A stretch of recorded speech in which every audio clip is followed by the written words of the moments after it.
newspapers and editors who also are taking that path. Television, all the time the junior most reporter, he or she is asked to comment on matters they know nothing about because of sheer pressure. The anchors will ask, what do you say, what do you think of this? And somebody who knows nothing on the subject either is immodest enough to hold forth or forced to hold forth.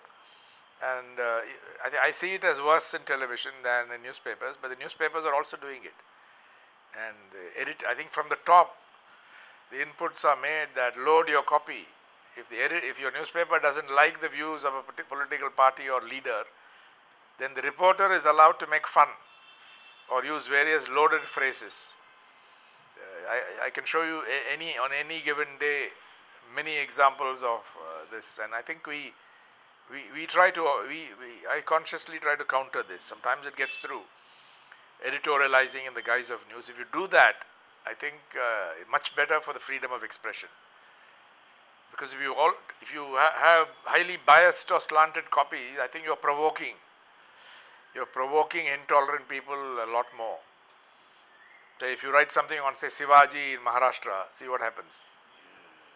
Or now Gujarat is becoming, the system is becoming quite intolerant from what I read. In fact, after the emergency, somebody said that when you were asked to bend, you crawled. Yeah. It all depends on the individual journalist. Exactly. Yes. I think you had enjoyed a special relationship with R.K. Narayan. Yes. Can you share it with us? Yeah, he was one of the most remarkable men I had the privilege of knowing and the pleasure of knowing, because he was great fun. You knew him too. Yes. And great fun to be with him. And so I got to know him I met him the first time in the late 70s when he came to the Hindu to participate in we used to have a very good, again, the kind of thing that is not done today.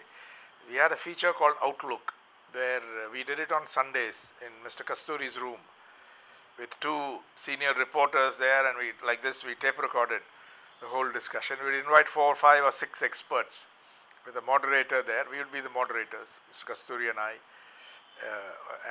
or we invited a special moderator. And Mr. Narayan, R.K. Narayan came here to participate in an excellent discussion on publishing in India. That's when I really got to know him. And after that, we were enchanted. People here, Mr. Kasturi, my father, and going back to Kasturi Srinivasan, former great editor, they knew him very well. So R.K. Narayan's association with the Hindu went back to the early 1930s. So I got to know him in the late 70s, and once we started Frontline,